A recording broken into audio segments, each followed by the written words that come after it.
ये कहानी ऐसी कहानी है जो मनुष्य की अंतहीन इच्छाओं को बताती है। कहानी की शुरुआत होती है जब एक सन्यासी एक आदमी के घर पर मेहमान बनकर आता है। वह व्यक्ति सन्यासी का बहुत आदर सत्कार करता है और जब रात होती है तो खाना खाने के बाद सन्यासी और वह व्यक्ति एक दूसरे से बात करने लगते हैं। बातों ही बातों में सन्यासी उस आदमी से पूछता है कि तुम अपने जीवन यापन के लिए क्या करते हो। आदमी बताता है कि मैं एक छोटी मोटी खेती करता हूँ। मेरे पास एक छोटा सा खेत है और मैं उसमें बड़ी मेहनत से अनाज उगाता हूँ और बड़ी मुश्किल से अपने परिवार का जीवन यापन करता हूँ। सन्यासी उस आदमी से बोलता है कि तुम यहाँ छोटी मोटी खेती करते हो तो अगर तुम साइबेरिया चले जाओ तो वहाँ पर तो तुम बहुत अच्छा काम कर सकते हो। वहाँ जमीन बहुत ही सस्ती है और अगर तुम अपने यहाँ के पैसे लेकर साइबेरिया जाकर जमीन खरीदोगे और इतनी ही मेहनत वहाँ खेतों में करोगे तो तुम बहुत ही अच्छा धन कमा सकते हो। वहाँ के लोग बहुत भले हैं, वो तो इससे ज्यादा जमीन तुम्हें मुफ्त में ही दे देंगे। ये सारी बातें करके सन्यासी सो जाता है। वह व्यक्ति रात भर इन्हीं बातों के विचारों में गुम रहता है और वह अच्छे से सो भी नहीं पाता। वह सोचता है अगर वो यहाँ की अपनी संपत्ति बेचकर साइबेरिया चले जाए और जैसा कि सन्यासी कह रहे हैं वहाँ जमीन सस्ती है तो वह वहाँ पर अच्छी कमाई कर सकता है। जब वह उठता है तो सुबह सन्यासी वहाँ से चले जाते हैं और वह व्यक्ति भी सोचता है कि क्यों ना मैं सन्यासी की बात मानकर अपनी सारी संपत्ति बेच दूं। वह एक दो दिन में अपनी सारी संपत्ति बेचकर साइबेरिया की तरफ निकल जाता है। जब वह व्यक्ति साइबेरिया पहुंचता है तो उसे पता चलता है कि सन्यासी उसे जो भी कह रहे थे वो सब सच था। वह बहुत खुश होता है और वहाँ के लोगों से पूछता है कि मैं यहाँ जमीन खरीदना चाहता हूँ। मैं अपनी सारी संपत्ति बेचकर आया हूँ और मेरे पास थोड़ा सा धन है जिससे मैं यहाँ एक अच्छी जमीन खरीदना चाहता हूँ। लोग उससे कहते हैं कि तुम अपना धन हमें दे दो और सुबह चले आना और हम तुम्हें जमीन दिखा देंगे। वह व्यक्ति उन लोगों की बातों में आता है और अपना सारा धन उन लोगों को देकर थोड़ी देर आराम करने चला जाता है। अगली सुबह वह उस निश्चित जगह पहुँचता है जहाँ लोगों ने उसे बुलाया था और लोग उससे कहते हैं कि यह तुम्हारे पास सुनहरा अवसर है, तुम यहाँ पर मौजूद सारी जमीन तुम्हारी हो सकती है। बस शर्त इतनी है कि सुबह सूरज के उगते ही तुम्हें अपनी यात्रा शुरू करनी पड़ेगी और शाम ढलते ही इस निश्चित जगह पर तुम्हें वापस आना पड़ेगा जहाँ से तुमने अपनी यात्रा की शुरुआत की थी। और इस पूरी यात्रा के दौरान तुम जितनी भी जमीन घेर लोगे वह जमीन तुम्हारी हो जाएगी। यह सुनकर वह व्यक्ति बहुत खुश होता है।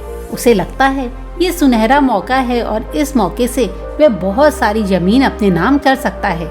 यही सोचकर वह रात को सो भी नहीं पाता। वह इसी उधेड़-बुन में लगा रहता है कि वह कैसे काम करेगा, कैसे चलेगा, कैसे दौड़ेगा और कैसे ज्यादा से ज्यादा जमीन अपने पास रख लेगा। योजनाएं बनाते बनाते रात बीत जाती है और वह सुबह सुबह उस निश्चित जगह पे पहुंच जाता है। वहां पर पहले से ही लोगों की भीड़ जमा होती है और जैसे ही सूरज उगता है वह व्यक्ति अपनी यात्रा शुरू कर देता है। थोड़े से कदम चलने के बाद वह तेजी से दौड़ने लगता है। वह अपने साथ खाने और पीने का सामान भी लाया था, लेकिन उसने निर्णय लिया कि वह ना तो खाने में अपना समय बर्बाद करेगा और ना ही पानी पीने में। वह बस अपना सारा ध्यान दौड़ में लगाएगा ताकि ज्यादा से ज्यादा जमीन को अपने पास रख सके। वह दौड़ता चला जाता है। अब उसे हल्की सी थकान भी होने लगती है और भूख और प्यास भी लगती है, लेकिन उसने निश्चय किया था कि वह इन सब चीजों में अपना समय बर्बाद नहीं करेगा। पानी और खाने का बोझ भी अब उसे ज्यादा लगने लगा। उसने सोचा जब मैं खाना और पानी का इस्तेमाल ही नहीं कर रहा हूँ तो इसे अपने साथ लेकर जाने का भी क्या फायदा। वह पानी और खाने को भी वहीं पर फेंक देता है और बस अपना पूरा ध्यान दौड़ में लगा देता है। गर्मी का दिन था और सूरज बहुत तेजी से चमक रहा था।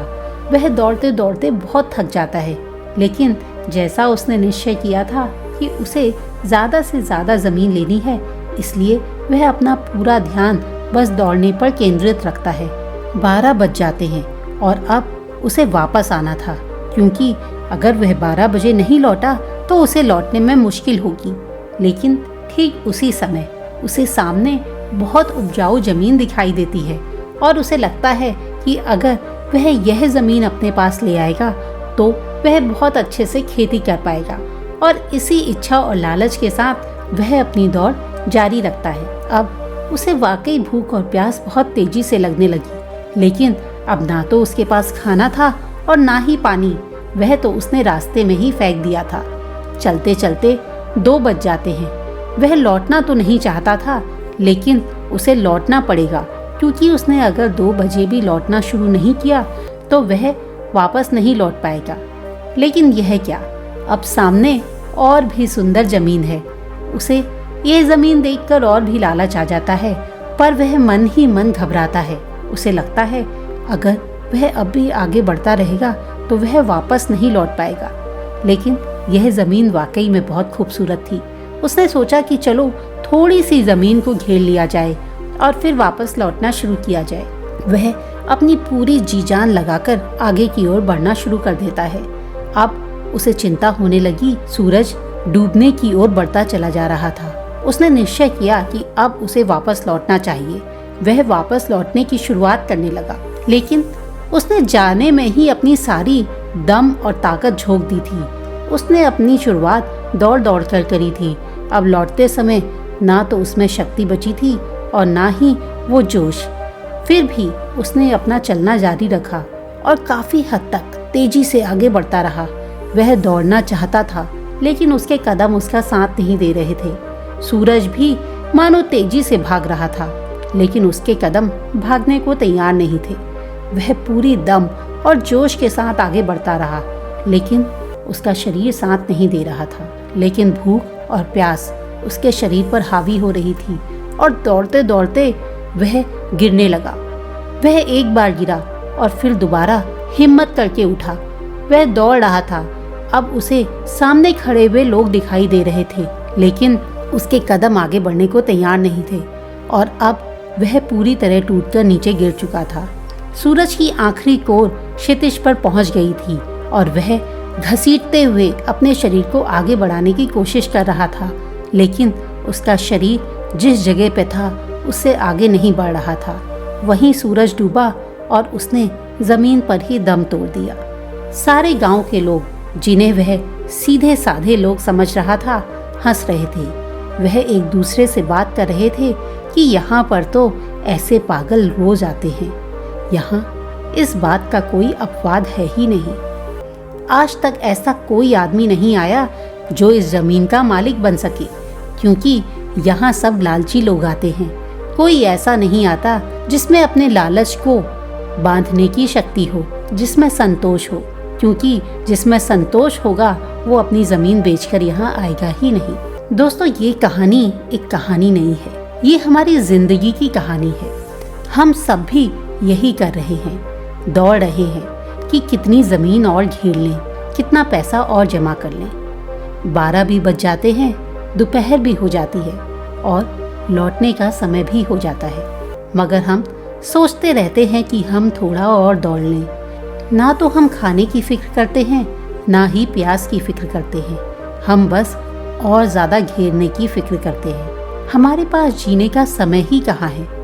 जिंदगी मिली है जीने के लिए, लेकिन हम बस पैसे जमा करने में ही उस जिंदगी को ख़त्म कर रहे हैं। गरीब मर जाते हैं भूखे और अमीर भी भूखे ही मर जाते हैं। यहाँ कोई जी ही नहीं पाता, क्योंकि जीने के लिए तो थोड़ा सा शांति चाहिए, जीने के लिए समझ चाहिए। हम यह भूल जाते हैं कि जीवन मुफ्त नहीं मिला, यह कुछ करने के लिए मिला है, अपने आप को जानने के लिए मिला है। तो इस जिंदगी की भाग दौड़ में थोड़ा सा समय अपने लिए निकालिए, थोड़ा सा समय अपने आप को जानने के लिए निकालिए। ये कागज के नोट कहीं नहीं जाएंगे। जिस दिन आप कदम बढ़ाएंगे ये नोट आपके पास आएंगे। लेकिन इस भाग दौड़ में अपने आप को पीछे मत छोड़िए, अपने आप को साथ लेते हुए ही आगे बढ़िए। ये कहानी आपको कैसी लगी मुझे कमेंट में लिखकर ज़रूर बताइएगा। अगर आपको ये कहानी पसंद आई है तो मेरे चैनल को सब्सक्राइब ज़रूर कीजिएगा।